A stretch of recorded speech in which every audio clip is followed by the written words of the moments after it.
faut commencer dans cette campagne à faire preuve de pédagogie et de montrer avec force le développé des propositions de notre candidat. Le changement, camarades, ne peut passer que par nous. Et je reprends les propos de Jean-Claude et d'Alain et de Jacques et de Marilyn et de Françoise. C'est une élection de premier tour. Ne prenons pas le risque de 2002. Ne prenons pas le risque de 2002. L'enjeu est trop important, trop grave. Donc ça veut dire qu'il faut développer le contenu du programme. Aujourd'hui, le constat que nous faisons, même si nous sommes devant dans les sondages, et même si à 60 jours de l'élection, pour les spécialistes, donc, il semblerait que ces scrutins-là se cristallisent, que ce soit impossible à inverser. Bon, vous savez, on est des paysans nous tous, donc tant que c'est pas fait, c'est à faire. Tant que c'est pas fait, c'est à faire. Donc il faut aller jusqu'au bout du combat. Et donc il faut développer le programme, parce que maintenant, on est devant, le candidat a assis sa personnalité, sur l'éthique, sur l'intégrité, sur la probité, sur la confiance, sur la responsabilité. Il faut maintenant que le programme soit connu. Les Français ne connaissent pas le programme et les 60 propositions. Eh bien, ces 60 propositions qu'ils nous proposent, il va falloir au quotidien, dans les jours qui viennent, les développer et les mettre en parallèle de ce qui s'est fait, non pas dans les 5 ans qui viennent de se passer, mais dans les 10 ans, même 13 ans, parce qu'on oublie souvent qu'entre 94 et 97, c'était eux qui étaient au Dakar avec les Américains aussi.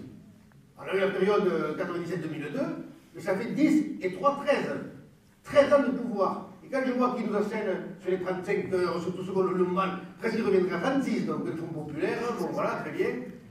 Donc je crois qu'il ne faut pas se tromper de cible. Donc il faut faire preuve de pédagogie, d'aller au plus haut contact, sachant que c'est sur cette, et Jean-Claude l'a dit, et je ne vais pas le reprendre ses propos, mais c'est sur cette stratégie de proximité que nous gagnerons le combat.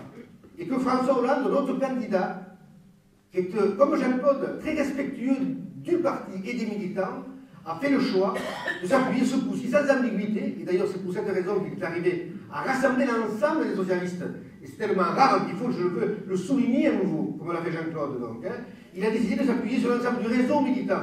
Que nous ayons des élus, que nous ayons des cadres du parti, que nous ayons des militants, ou que nous ayons des sympathisants. Et là, les primaires citoyennes nous aident en la matière. Eh bien, il faut aller au contact.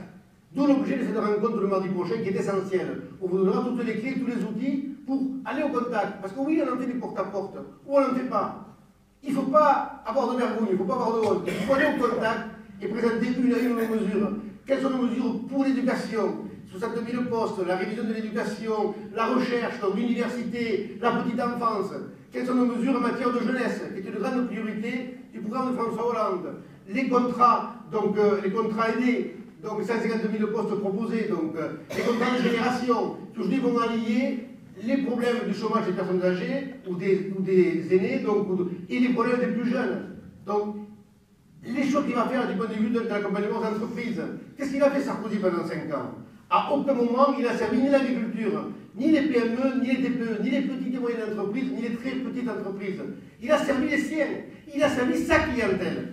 Donc c'est ça qu'il faut dénoncer, et il faut montrer que notre proposition, ou la proposition de notre candidat, va à l'inverse prendre en considération là où l'emploi se crée, là où l'activité va se développer, et qu'il y a des choix possibles, et qu'il y a des véritables alternatives possibles.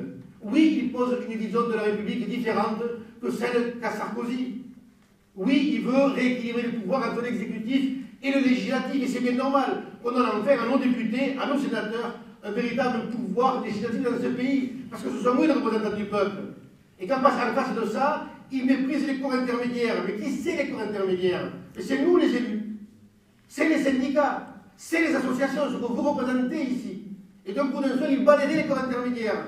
Il est mis sur un référendum, ça c'est le coup le plus fort dans la dernière semaine. En Empire, il y a des référendums, ça fait des années. À mon avis, il a découvert un mot dans le dictionnaire, si vous voulez. Et quand on demande à Fillon, vous l'avez écouté cette émission à la télé, c'est extraordinaire. Mais quelle question allez-vous poser? Alors, de toute façon, quelle question on va poser? Bon, on m'a demandé si les 34 milliards, finalement, on les distribue à la formation. Enfin, comme si la question de l'attribution des 34 milliards de la formation professionnelle était une question d'ordre référendaire. Si on a des élus, si on a un parlement et un exécutif, c'est bien pour qu'ils prennent des responsabilités. Si ça, c'est pas se foutre de la gueule des Français, et s'ils ne le comprennent pas, il faut qu'on m'explique qu'est-ce que c'est que la démocratie. Donc le meilleur référendum, comme le dit François Hollande, ça sera le 22 avril et le 6 mai.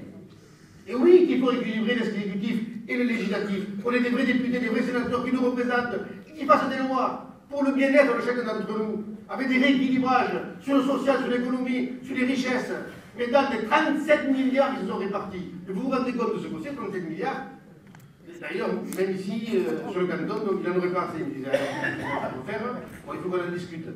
C'est important. Donc, c'était les moyens de la cousine, la nièce, le neveu. Il faut convaincre. On a 60 jours près. Je dis ça parce que chaque voix compte. On l'a dit, c'est une élection de premier tour. Mais c'est vrai ce que je vous dis. Vous me demanderez pas. Je le sais. On se discute plus. On est des Méditerranéens. On est des sanguins. C'est pas normal qu'on ne s'engueule plus aujourd'hui. Nous s'engueulons pas pète, comme on dit chez nous. Il faut retrouver cette énergie-là. Et là, sincèrement, allez-y, on a des arguments. Soyez fiers de ce que nous sommes. Soyez fiers des valeurs que nous portons. Soyez fiers du combat qui est devant nous. Parce qu'il y en a de la démocratie, il y en a de la justice sociale, il y en a de l'avenir du socialisme. Merci, bon courage et bonne campagne.